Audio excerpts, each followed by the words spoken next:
Hi, എല്ലാവർക്കും വിദ്യാസ് കിച്ചണിലേക്ക് സ്വാഗതം. അപ്പോൾ എല്ലാവർക്കും ഹൃദയം നിറഞ്ഞ ഓണാശംസകൾ. അപ്പോൾ ഇന്നത്തെ നമ്മുടെ വീഡിയോ എന്താണെന്ന് വെച്ച് കഴിഞ്ഞാൽ നമ്മുടെ സദ്യ വിഭവങ്ങൾ പെട്ടെന്ന് എങ്ങനെ ഉണ്ടാക്കി തീർക്കാമെന്നും അതുപോലെ തന്നെ എങ്ങനെ നല്ല രുചികരമായിട്ട് ഉണ്ടാക്കാമെന്നുള്ളൊരു ടിപ്പാണ്. ഇതിൽ കംപ്ലീറ്റ് ഫുൾ റെസിപ്പി വീഡിയോസ് അല്ല, കുറച്ച് നമുക്ക് പെട്ടെന്ന് തന്നെ പണി തീർക്കാനായിട്ട് എന്തെല്ലാം കാര്യങ്ങൾ നമ്മൾ നേരത്തെ കൂട്ടി ചെയ്ത് വെക്കണം, പിന്നെ അതിൻ്റെ ഈ നമ്മുടെ വിഭവങ്ങളുടെയൊക്കെ രുചി കൂട്ടാനായിട്ട് കുറച്ച് കുഞ്ഞു കുഞ്ഞു ടിപ്പുകളാണ് കേട്ടോ. അപ്പോൾ എനിക്കറിയാവുന്ന ഞാൻ ചെയ്യുന്ന കുറച്ച് കാര്യങ്ങളാണ് ഞാനിവിടെ പറഞ്ഞിട്ടുള്ളത്. അപ്പോൾ നിങ്ങൾക്ക് തീർച്ചയായിട്ടും യൂസ്ഫുൾ ആവുമെന്ന് വിചാരിക്കുന്നു. അപ്പോൾ ഇഷ്ടപ്പെട്ട് കഴിഞ്ഞാൽ ഒന്ന് ഷെയർ ചെയ്യാനും സബ്സ്ക്രൈബ് ചെയ്യാനും മറക്കരുത്. അപ്പോൾ ഫസ്റ്റത്തെ വീഡിയോ നമ്മുടെ സാമ്പാറാണ്. സാമ്പാർ നമുക്ക് നേരത്തെ തന്നെ നമ്മൾ എന്തൊക്കെ സദ്യ വിഭവങ്ങളാണ് ഉണ്ടാക്കുന്നത് വെച്ചാൽ അതിൻ്റെ കഷ്ണങ്ങളൊക്കെ ഒരു ദിവസം മുന്നേ തന്നെ നമ്മളെല്ലാം അരിഞ്ഞ് വയ്ക്കുക.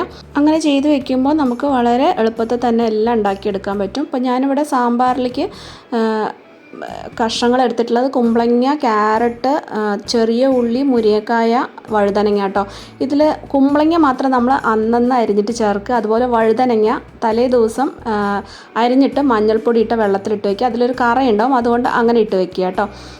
അത് എന്നിട്ട് പിറ്റേ ദിവസം രാവിലെ നമ്മൾ ഉണ്ടാക്കുന്ന സമയത്ത് ഇട്ടാൽ മതി. തലേ ദിവസം അരിഞ്ഞ് വെച്ച് വെള്ളത്തിലിട്ട് വെക്കാൻ കുഴപ്പമില്ല കേട്ടോ. പക്ഷേ കുമ്പളങ്ങ വാട്ടർ കണ്ടൻറ്റ് കൂടുതലായതുകൊണ്ട് അളിഞ്ഞു പോകാനുള്ള ചാൻസ് ഉണ്ട്. അപ്പോൾ അത് ആ ഒരു സമയത്ത് മാത്രം ഇട്ടാൽ മതി. പിന്നെ ഇതിലേക്ക് നമ്മൾ 2 തക്കാളി ഇടുന്നുണ്ട്. ഞാൻ പുളി ഇതിലേക്ക് യൂസ് ചെയ്യുന്നില്ല കേട്ടോ. പുളി ഞാൻ ഉപയോഗിക്കാറില്ല, വാളൻ പുളി. അപ്പോൾ തക്കാളിയാണ് കേട്ടോ ഞാൻ 2 എണ്ണം എടുത്തിട്ടുള്ളത്. അപ്പോൾ ഇങ്ങനെ സദ്യയൊക്കെ ഉണ്ടാക്കുന്ന സമയത്ത് നമ്മൾ തേങ്ങയില്ലാതെ സാമ്പാർ പൊടി ഇട്ടിട്ട് സാമ്പാർ ഉണ്ടാക്കുകയാണ് ഏറ്റവും നല്ലത്. നമ്മുടെ പണി എത്ര പെട്ടെന്ന് തീരുകയും ചെയ്യും. നമ്മൾ സാധാരണ സദ്യകൾക്കൊക്കെ പോകുമ്പോൾ കിട്ടുന്ന ആ സാമ്പാറിൻ്റെ ഒരു പെർഫെക്റ്റ് ആയിട്ടുള്ള രുചിയാണ് കേട്ടോ ഈ ഒരു സാമ്പാർ പൊടി കൊണ്ടുള്ള നമ്മൾ സാമ്പാർ ഉണ്ടാക്കുമ്പോൾ. അപ്പോൾ ഇത് സാമ്പാർ പൊടിയുടെ റെസിപ്പി നമ്മുടെ ചാനലിൽ ഷോർട്ട് വീഡിയോ ആയിട്ടും ലോങ് വീഡിയോ ആയിട്ടും ഞാൻ അപ്ലോഡ് ചെയ്തിട്ടുണ്ട്. ലിങ്കൊക്കെ വേണമെങ്കിൽ കാർഡ്സിലും എൻ സ്ക്രീനിലൊക്കെ കൊടുക്കാം കേട്ടോ. അല്ലെങ്കിൽ സദ്യ പ്ലേലിസ്റ്റിൽ നോക്കിക്കഴിഞ്ഞാലും കിട്ടും. അപ്പോൾ നിങ്ങൾ നേരത്തെ തന്നെ സാമ്പാർ പൊടി ഉണ്ടാക്കി വയ്ക്കുക. അങ്ങനെ ഉണ്ടാക്കി വെച്ചാൽ 2-3 മാസത്തേക്ക് തന്നെ നമുക്ക് സാമ്പാർ ഉണ്ടാക്കാനായിട്ടുള്ള പൊടി ഉണ്ടാവുകയും ചെയ്യും. നമുക്കിങ്ങനെ വറുത്തരച്ച് ബുദ്ധിമുട്ടേണ്ട ആവശ്യമില്ല. പിന്നെ നമ്മൾ കുക്കറിലേക്ക് കുറച്ച് വെള്ളം ഒഴിക്കുക. എന്നിട്ട് നമ്മൾ പരിപ്പ് ഒരു പാത്രത്തിൽ കുറച്ച് വെള്ളം ഒഴിച്ചിട്ട് ഒരു 5-6 ചെറിയ ഉള്ളി, കുറച്ച് മഞ്ഞൾപ്പൊടിയും കൂടി ഇട്ടിട്ട് വേവിക്കാൻ വെക്കുക കേട്ടോ. അപ്പോൾ ഇങ്ങനെ നമ്മൾ കുക്കറിൽ ഇങ്ങനെ പാത്രത്തിൽ ഇറക്കി വെക്കുമ്പോൾ കുക്കറിൽ നിന്ന് തികന്ന് പോവില്ല. പരിപ്പൊക്കെ ആ ഒരു വിസിലിൻ്റെ ഇടയിൽ പോയിട്ട് ഇരുന്നിട്ട് പൊട്ടിത്തെറിക്കുക. കുക്കർ പൊട്ടിത്തെറിപ്പൊക്കെ കുറേ കേൾക്കുന്നതാണ്. കുക്കർ പൊട്ടിത്തെറിക്കുന്ന ആ സംഭവങ്ങളൊന്നും ഉണ്ടാവില്ല കേട്ടോ. പേടിക്കാണ്ട് തന്നെ നമുക്ക് കുക്കർ യൂസ് ചെയ്യാനായിട്ട് പറ്റും. ശേഷം വെളിച്ചെണ്ണയും കൂടി ഒഴിച്ചിട്ട് നമുക്ക് അടച്ചു വെച്ചിട്ട് പരിപ്പ് നന്നായിട്ട് നമുക്ക് വേവിച്ചെടുക്കാം. ഇനി സാമ്പാർ പൊടി ഒരു 3.5 സ്പൂൺ നിറയെ സാമ്പാർ പൊടി ഒരു ബൗളിലാക്കിയിട്ട് നമുക്ക് കുറച്ച് വെള്ളം ഒഴിച്ചിട്ട് നന്നായിട്ട് കലക്കി, കട്ടകളൊന്നും ഇല്ലാണ്ട് നല്ലപോലെ ഒന്ന് കലക്കിയിട്ട് ഇതവിടെ മാറ്റി വയ്ക്കണം.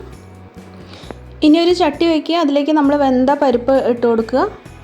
അതിലേക്ക് ഇനി സാമ്പാറിന് നമ്മൾ അരിഞ്ഞു വെച്ചിട്ടുണ്ടായിരുന്ന കഷ്ണങ്ങൾ ചേർത്ത് കൊടുക്കുക. കഷ്ണങ്ങളൊക്കെ നമ്മുടെ ഇഷ്ടത്തിനനുസരിച്ച് ഏത് വേണമെങ്കിലും ചേർത്ത് കൊടുക്കുക കേട്ടോ. പിന്നെ അതിലേക്ക് ആവശ്യത്തിനുള്ള വെള്ളം, ഒരു ടീസ്പൂൺ ഉപ്പും കൂടി ചേർത്ത് കൊടുത്തിട്ട് അടച്ചു വെച്ചിട്ട് ഒരു പകുതി വേവാക്കി എടുക്കുക. ഒരു പകുതി വേവായി കഴിഞ്ഞ് കഴിഞ്ഞാൽ നമ്മൾ കലക്കി വെച്ചിട്ടുള്ള സാമ്പാർ പൊടി അത് ഇതിലേക്ക് മിക്സ് ചെയ്യുക. എന്നിട്ട് അതും കൂടി ഒന്ന് നന്നായിട്ട് ഇളക്കി കൊടുത്തിട്ട് വീണ്ടും അടച്ചു വെച്ചിട്ട് നന്നായിട്ടൊന്ന് വേവിച്ചെടുക്കുക. കഷ്ണങ്ങളൊക്കെ നന്നായിട്ട് വെന്ത് കഴിഞ്ഞിട്ടുണ്ട്. ഇനി ഈ ഒരു സമയത്ത് നമുക്കിതിലേക്കൊന്ന് വറുത്തിടാം. കടുകും കുറച്ച് ഉലുവ ഇടണം കേട്ടോ ഈ ഒരു സമയത്ത്. അപ്പോൾ ഇത് നല്ലൊരു മണം കിട്ടും സാമ്പാറിന്. വളരെ കുറച്ച് ഉലുവയും ഇട്ട് കൊടുക്കുക. എന്നിട്ട് കുറച്ച് വറ്റൽമുളകും കറിവേപ്പിലയും കൂടി ഇട്ടിട്ട് നമുക്കിതിലേക്കൊന്ന് കൊട്ടി കൊടുക്കുക. അപ്പോൾ നമ്മുടെ സാമ്പാർ റെഡി ആയിട്ടുണ്ട്. വളരെ എളുപ്പമല്ലേ ഇങ്ങനെ ഉണ്ടാക്കിയെടുക്കാൻ, പൊടി ഉണ്ടാക്കി വെച്ച് കഴിഞ്ഞാൽ. തീർച്ചയായിട്ടും ട്രൈ ചെയ്യൂ കേട്ടോ. പിന്നെ ഇനി നമുക്ക് നെക്സ്റ്റ് ടിപ്പ് എന്താണെന്ന് വെച്ച് കഴിഞ്ഞാൽ, നമുക്ക് തേങ്ങ ചിരകാതെ നമുക്ക് തലേ ദിവസം 2 ദിവസം മുന്നേ അല്ലെങ്കിൽ ഒരാഴ്ച മുന്നേ നമുക്ക് ഇതുപോലെ എടുത്ത് വെച്ച് കഴിഞ്ഞാൽ നമുക്ക് ഉണ്ടാക്കുന്ന സമയത്ത് ജസ്റ്റ് ആ പാത്രത്തിൽ നിന്ന് എടുക്കുക, മിക്സിയിലേക്ക് ഇടുക, അരയ്ക്കുക, അത്രേ വേണ്ടി വരുള്ളൂ. ആ ഒരു സമയത്ത് സദ്യ ഉണ്ടാക്കുന്ന ഒരു സമയത്ത് തന്നെ നമ്മളിതെല്ലാം ചെയ്യാൻ നിൽക്കണ്ട കേട്ടോ.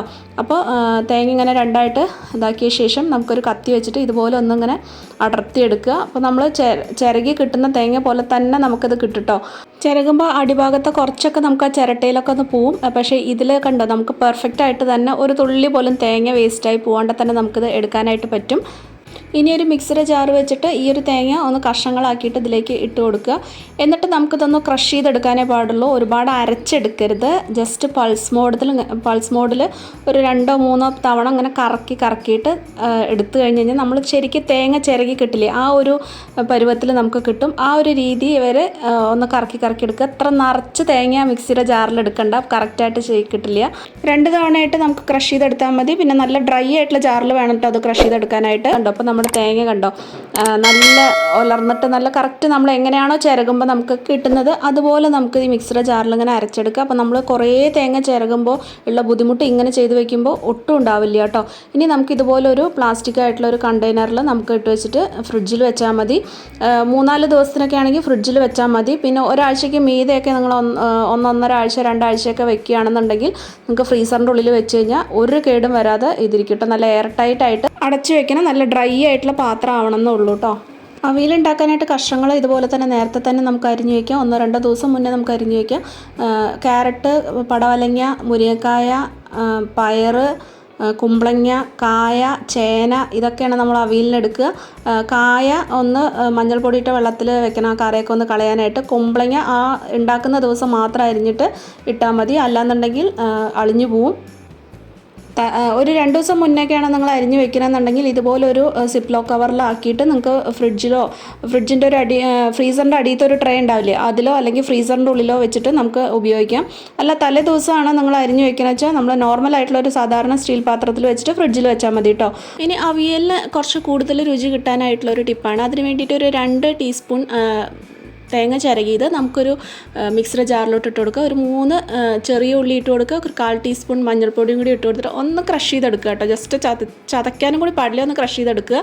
അത് നമുക്ക് ഈ കഷ്ണങ്ങളിലേക്ക് ഇട്ട് കൊടുക്കുക. കുറച്ച് കറിവേപ്പില ഇട്ട് കൊടുക്കുക, ഉപ്പ് ഇട്ട് കൊടുക്കുക ആവശ്യത്തിനുള്ളത്. കുറച്ച് വെളിച്ചെണ്ണയും കൂടി ഒഴിച്ചു കൊടുത്ത ശേഷം നന്നായിട്ട് ഇതൊന്ന് മിക്സ് ചെയ്യുക കേട്ടോ. ഇതൊന്ന് മിക്സ് ചെയ്തിട്ട് ഒരു 15 മിനിറ്റോളം വെച്ച ശേഷം നമ്മൾ അവിയൽ ഉണ്ടാക്കി കഴിയുമ്പോൾ ഈ അവിയലിനൊരു പ്രത്യേക രുചിയാണ്. പിന്നെ ഒരുപാട് ഇങ്ങനെ കുഴഞ്ഞൊന്നും പോവാണ്ട് നമുക്ക് കിട്ടുകയും ചെയ്യും. ഇനി റെസിപ്പി ഞാൻ ജസ്റ്റ് ഒന്ന് പറഞ്ഞു പോകണേ ഉള്ളൂ.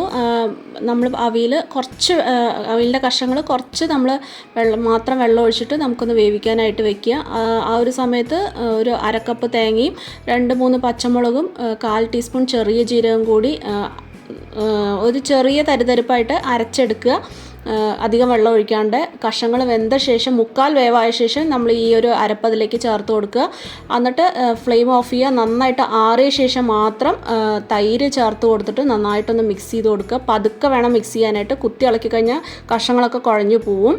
അപ്പോൾ ഇതുപോലെ ഒന്ന് മിക്സ് ചെയ്ത് കൊടുക്കുക. നല്ല പുളിയുള്ള തൈര് തന്നെ എടുക്കാനായിട്ട് നോക്കണം. ലാസ്റ്റ് കുറച്ച് പച്ച വെളിച്ചെണ്ണയും കുറച്ച് കരിവേപ്പിലയും കൂടി ഇട്ട് കൊടുത്തിട്ട് നമ്മൾ അവിയൽ റെഡി ആയിട്ടുണ്ട് കേട്ടോ. നെക്സ്റ്റ് പൈനാപ്പിൾ മധുരപ്പച്ചടി നല്ല രുചികരമായിട്ട് ഉണ്ടാക്കാനുള്ളൊരു ടിപ്പാണ്. അതിന് വേണ്ടിയിട്ട് ഈ ഒരു വലുപ്പത്തിലുള്ള പൈനാപ്പിളിൻ്റെ പകുതിയാണ് ഞാൻ എടുത്തിട്ടുള്ളത്. ചെറിയൊരു ഭാഗം കുറച്ച് പീസ് ഞാനവിടെ മാറ്റി വെച്ചിട്ടുണ്ട്. അതൊന്ന് മിക്സിയിൽ നന്നായിട്ട് അരച്ച് വെക്കണം.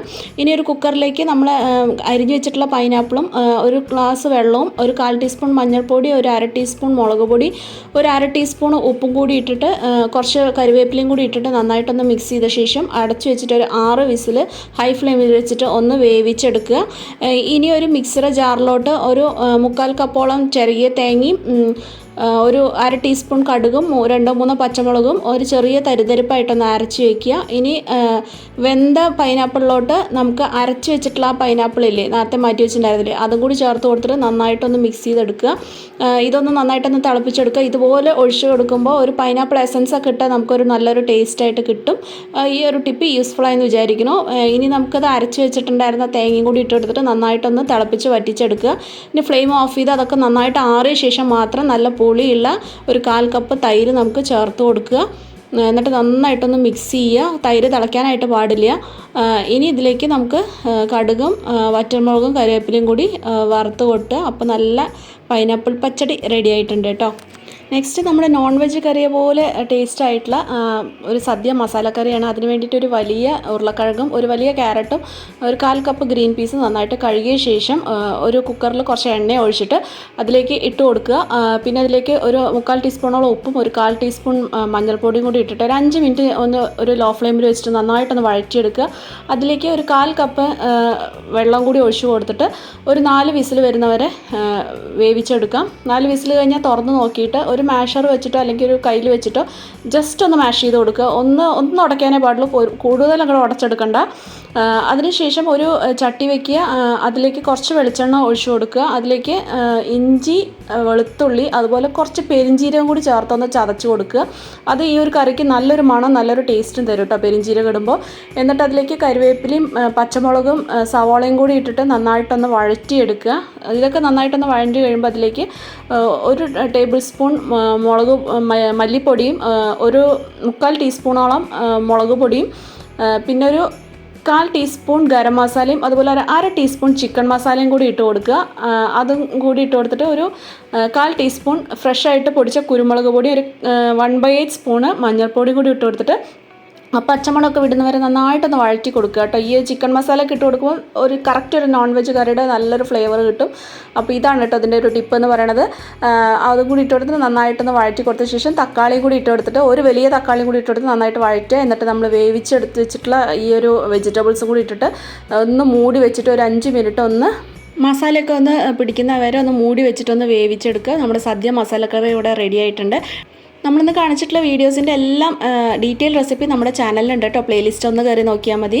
അപ്പോൾ ഇതുപോലെ എല്ലാവരും ഒന്ന് ട്രൈ ചെയ്ത് നോക്കൂ. ഇനി നെക്സ്റ്റ് കൂട്ടുതോരനാണ് കേട്ടോ. സദ്യയിലൊക്കെ കിട്ടുന്ന ഒരു നല്ല പെർഫെക്റ്റ് ആയിട്ടുള്ള കൂട്ടുതോരൻ എങ്ങനെ തയ്യാറാക്കാൻ നോക്കാം. അതിന് വേണ്ടിയിട്ട് carrot, cabbage, beans, green peas ഇതെല്ലാം നല്ല കഴുകി വൃത്തിയാക്കിയ ശേഷം എടുത്ത് വയ്ക്കുക. അതിലേക്ക് ഒരു 1/4 കപ്പ് തേങ്ങ ചിരകിയതും 1 ടീസ്പൂൺ മുളക് പൊടിയും പിന്നെ ഒരു 1/4 ടീസ്പൂണോളം മഞ്ഞൾപ്പൊടിയും 1 ടീസ്പൂണോളം ഉപ്പും കുറച്ച് കരിവേപ്പിലയും അതുപോലെ കുറച്ച് വെളിച്ചെണ്ണയും കൂടി ഒഴിച്ചിട്ട് നല്ല കൈ വെച്ചിട്ട് തന്നെ നല്ല പോലെ ഒന്ന് മിക്സ് ചെയ്തിട്ട് ഒരു 15-20 മിനിറ്റോളം നമ്മൾ മാറ്റി വയ്ക്കുക. ഇത് നന്നായിട്ടൊന്ന് എല്ലാവരുടെയും പിടിക്കട്ടെ. ഇനിയൊരു ചട്ടി വയ്ക്കുക, അതിലേക്ക് കടുക് പൊട്ടിക്കുക, കരിവേപ്പില ഇട്ട് കൊടുക്കുക. 1 ടീസ്പൂണോളം തോരപ്പരിപ്പും 1 ടീസ്പൂൺ ഉഴുന്നുപരിപ്പും ഒന്ന് റോസ്റ്റ് ചെയ്ത് കൊടുക്കുക. അതിനുശേഷം ഒരു 2-3 പച്ചമുളകും ഒരു സവോള, ചെറിയ സവോള നീളത്തിൽ അരിഞ്ഞതും കൂടി ഇട്ടിട്ട് നന്നായിട്ടൊന്ന് വഴറ്റി കൊടുക്കുക.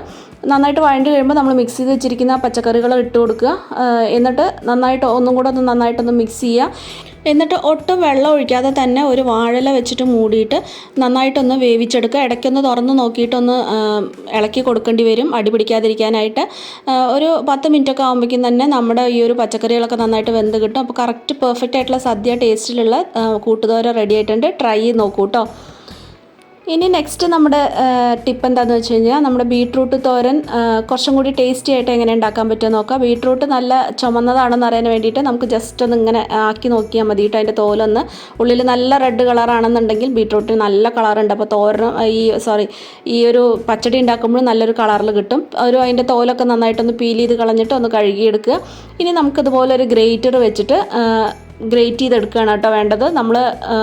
ഞാൻ ഈ ഒരു ചെറിയൊരു ഇതും പിന്നെ അതിനേക്കാളും കുറച്ചും കൂടി വലിയൊരു ഹോളോയില് അതിൽ രണ്ടിലും പകുതിയായിട്ടാണ് കേട്ടോ ഇത് ഗ്രേറ്റ് ചെയ്തെടുക്കുന്നത്. അപ്പോൾ നമ്മൾ കുക്കറിൽ നമ്മൾ സാധാരണ വേവിച്ചിട്ട് മിക്സിയിലിട്ടൊന്ന് അരച്ചെടുക്കുക ചെയ്യാറ്, അല്ലെങ്കിൽ ഒന്ന് അരിഞ്ഞിട്ടിട്ട് അങ്ങനെയൊക്കെയാണ് ചിലവരൊക്കെ പച്ചടി ഉണ്ടാക്കാറ്. പക്ഷേ അങ്ങനെയൊക്കെ ഉണ്ടാക്കുന്നതിനെക്കാട്ടിലും ഇങ്ങനെ ഗ്രേറ്റ് ചെയ്തിട്ടിട്ട് ഉണ്ടാക്കുമ്പോൾ ബീട്രൂട്ട് പച്ചടിക്ക് ഒരു പ്രത്യേക രുചിയാണ്. നന്നായിട്ട് കഴിക്കാൻ നമുക്കൊരു ദുസ്വാദം ഒന്നും തോന്നില്ല. കുട്ടികളാണെങ്കിലും കഴിക്കും കേട്ടോ. അല്ലെങ്കിൽ കുട്ടികളൊക്കെ ആകുമ്പോൾ ആ ഒരു കഷ്ണങ്ങളൊക്കെ ഉണ്ടെന്നുണ്ടെങ്കിൽ അത് മാറ്റി വയ്ക്കില്ല. ഇത് അതുപോലെ മാറ്റിയൊന്നും വെക്കില്ല. അപ്പോൾ ഇതുപോലെ തീർച്ചയായിട്ടും ബീട്രൂട്ട് പച്ചടി ഉണ്ടാക്കുമ്പോൾ ട്രൈ ചെയ്ത് നോക്കൂ കേട്ടോ. നെക്സ്റ്റ് നമ്മുടെ അച്ചിങ്ങപ്പയറില്ലേ, തോരനൊക്കെ മെഴുക്കുവരട്ടിയോ തോരനൊക്കെ ഉണ്ടാക്കാൻ നേരത്തെ തന്നെ നമുക്കിതുപോലെ അരിഞ്ഞു വയ്ക്കാം. പണി പെട്ടെന്ന് തീർക്കാനായിട്ട് ഒരു സിപ്ലോ കവറിലാക്കിയിട്ട് ഒരാഴ്ചയൊക്കെ ഫ്രീസറിൽ നമുക്ക് ഇങ്ങനെ സിപ്ലോ കവറിലാക്കിയിട്ട് അതിൻ്റെ എയറൊക്കെ കളഞ്ഞ് വെച്ച് കഴിഞ്ഞ് കഴിഞ്ഞാൽ സിപ്ലോ കവറിലാക്കി വെച്ച് കഴിഞ്ഞാൽ ഫ്രീസറിൽ ഒരാഴ്ച വരെയൊക്കെ കേടുകൂടാതിരിക്കും. അല്ലാന്നുണ്ടെങ്കിൽ ഫ്രിഡ്ജിൻ്റെ ഉള്ളിൽ 1-2 ദിവസമൊക്കെ ആണെങ്കിൽ നോർമൽ ഒരു പാത്രത്തിൽ അരിഞ്ഞിട്ട് ഫ്രിഡ്ജിൽ വെച്ചാലും മതി. അത് നല്ല രുചികരമായിട്ട് ഉണ്ടാക്കാനായിട്ട് ഒരു ചട്ടി വയ്ക്കുക, അതിലേക്ക് കടുക് കറിവേപ്പില ഇട്ട് കൊടുക്കുക. അതിലേക്ക് ചെറിയ ഉള്ളി ചേർത്ത് കൊടുക്കുക, ഒരു 5-6 എണ്ണം ചെറിയ ഉള്ളി തന്നെ ചേർത്ത് കൊടുക്കണം. പിന്നെ മുളക് പൊടിക്കോ അല്ലെങ്കിൽ പച്ചമുളകിനോ പകരമായിട്ട് 1 ടീസ്പൂണോളം വറ്റൽ മുളക് ഒന്ന് മിക്സിയിലിട്ടൊന്ന് ക്രഷ് ചെയ്തിട്ട് ഇതുപോലെ ചേർത്ത് കൊടുക്കുക. പതിവിലും രുചികരമായിട്ട് നമുക്ക് അച്ചിങ്ങ തോരൻ കിട്ടും. പിന്നെ നമ്മൾ പയറിട്ടിട്ട് മഞ്ഞൾപ്പൊടിയും ഉപ്പും ഇട്ടിട്ട് വെള്ളം ഒഴിക്കാതെ അടച്ചു വെച്ചിട്ട് നല്ല വേവിച്ച് കഴിഞ്ഞാൽ സാധാരണ ഉണ്ടാക്കുന്നതിനെക്കാട്ടിലും നല്ല ടേസ്റ്റി ആയിട്ട് പയർ തോരൻ നമുക്ക് ഉണ്ടാക്കിയെടുക്കാനായിട്ട് പറ്റും. തീർച്ചയായിട്ടും ഒന്ന് ട്രൈ ചെയ്ത് നോക്കൂ. ഇനി നെക്സ്റ്റ് വളരെ സിമ്പിളായിട്ട് ഇൻസ്റ്റൻ്റായിട്ട് ഉണ്ടാക്കാൻ പറ്റുന്ന ഒരു മാങ്ങച്ചാറാണ് കേട്ടോ. മാങ്ങ ചെറുതായിട്ട് കട്ട് ചെയ്ത് ഇടുക, കുറച്ച് 3/4 ടീസ്പൂണോളം ഉപ്പും 1/2 ടീസ്പൂണോളം നല്ല മുളക് പൊടിയും 1 ടീസ്പൂണോളം കാശ്മീരി മുളകും 1/4 ടീസ്പൂണ് കായത്തിൻ്റെ പൊടിയും കുറച്ച് വെളിച്ചെണ്ണയും കൂടി ഒഴിച്ചു കൊടുത്ത ശേഷം കുറച്ച് കരിവേപ്പിലയും കൂടി ഇട്ട് കൊടുക്കുക. നല്ലപോലെ ഒന്ന് മിക്സ് ചെയ്ത് കൊടുക്കുക. അതിനുശേഷം ഒരു കുപ്പിയിലാക്കി വെച്ചിട്ട് നമ്മൾ ഫ്രിഡ്ജിലെടുത്ത് വെച്ച് കഴിഞ്ഞാൽ ഒരാഴ്ചയൊക്കെ കേടുകൂടാതിരിക്കും. അപ്പോൾ എനിക്ക് അറിയാവുന്ന കുറച്ച് കാര്യങ്ങൾ നിങ്ങളൊക്കെ ആയിട്ട് ഷെയർ ചെയ്തു എന്നേ ഉള്ളൂ. വീഡിയോ കുറച്ച് ലെങ്തി ആയിട്ടുണ്ട്. അപ്പോൾ വീഡിയോ ഇഷ്ടപ്പെടുകയാണെങ്കിൽ നിങ്ങൾ മറ്റുള്ളവർക്കൊക്കെ ആയിട്ട് ഒന്ന് ഷെയർ ചെയ്ത് കൊടുക്കണം. സബ്സ്ക്രൈബ് ചെയ്തൊന്ന് സപ്പോർട്ട് ചെയ്യാനും മറക്കരുത്. അപ്പോൾ വീണ്ടും നമുക്ക് നല്ല നല്ല റെസിപ്പീസായിട്ട് കാണാം. Take care, by.